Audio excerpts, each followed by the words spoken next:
আসসালামু আলাইকুম। ষষ্ঠতর অবশ্যই শুকরিয়া ও আপনাদের সকলকে অসংখ্য ধন্যবাদ জানাই মতো আমার টিউটোরিয়াল দেখছেন। আজকে টিউটোরিয়ালে আমরা শিখব কিভাবে সি প্যানেল থেকে নট অনলি ব্লু হোস্ট, এখানে জাস্ট আমি ব্লু হোস্টটা দেখাচ্ছি কিভাবে সি প্যানেল থেকে আপনি আপনার যে এক্সপোর্ট করা যে ডাটা ফাইলটা ডাটাবেসটা সেই ডাটাবেসটা কিভাবে আপনি ইনপুট করবেন। অর্থাৎ আপনি একটি ওয়েবসাইট থেকে একটি ডাটাবেস আপনি ব্যাকআপ নিয়ে রাখছেন, সেই ব্যাকআপটা আবার কিভাবে আপনি অন্য একটা সার্ভারে আপনি আপলোড করবেন, সো সেই জিনিসটা। সো এখানে জাস্ট আমরা দেখতে পাচ্ছি যে একটা ব্লু হোস্টে একটা ফিচার চলে আসছে। আমরা জাস্ট ব্লু হোস্টে লগইন করলাম। সো লগইন করার যে পরে যে অপশনটা দেখাচ্ছে সেই অপশনটা জাস্ট এখানে দেখতে পাচ্ছেন। সো এই অবস্থা থেকে আমরা জাস্ট এখানে দেখব কিভাবে আমরা কোথায় কাজ করে আমরা জাস্ট এটাকে ইম্পোর্ট করব। সো প্রথমে আমি এখানে চলে যাচ্ছি অ্যাডভান্স যে অপশনটাতে, অ্যাডভান্সে ক্লিক করব।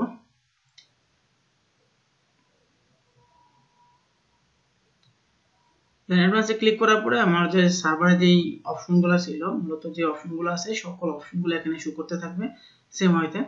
আপনার এটা ব্লোজ নয়, আপনার অন্য কোনো সি প্যানেল হলেও মোটামুটি এগুলোই দেখাইতো, কিছু একটা চেঞ্জেস আছে আর বাকি মোটামুটি অনেক কিছুই সেম। সো জাস্ট এই অপশনগুলো এখানে আমরা দেখতে পাচ্ছি। এর মধ্যে থেকে আমরা আমাদের ডাটাবেসটা কোথায় আপলোড করব সেটা দেখব। সো প্রথমে আমি জাস্ট এখানে চলে যাব পিএইচপি মাই অ্যাডমিনে।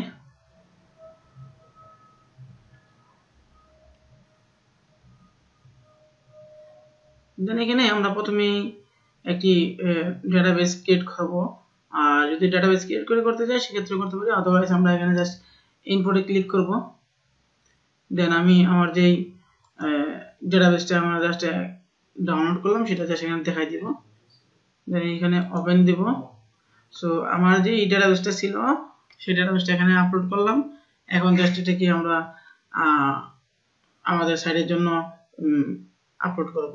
সো মূলত এখানে দেখতে পাচ্ছেন যে এটার যে ম্যাক্সিমাম সাইজ এর বেশি নিতে পারবে না, অর্থাৎ 512 MB বেশি সে নিতে পারবে না। সো সেম ওয়েতে এভাবে দেওয়ার পরে আমরা জাস্ট এখন গোতে যাব।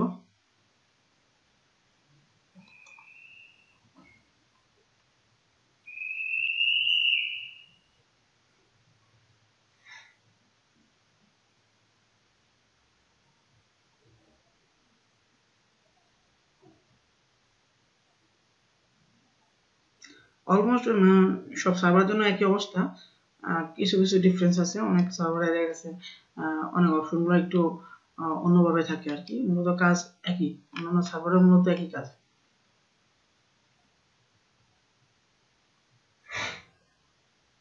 দেন আপনার সাইটটা এখানে আপলোড হয়ে যাবে অটোমেটিক।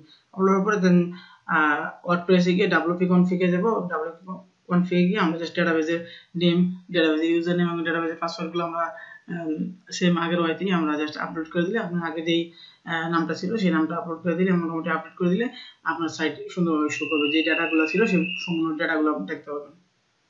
সো এই ছিল মূলত কিভাবে একটি ডাটাবেস আপনি ইনপুট করবেন। কোনো ডাটাবেস যদি এক্সপোর্ট করে রাখেন সেক্ষেত্রে সেই ডাটাবেসটা আপনার অন্য সার্ভারে এক্সপোর্ট করতে চাইলে এভাবে এক্সপোর্ট করবেন।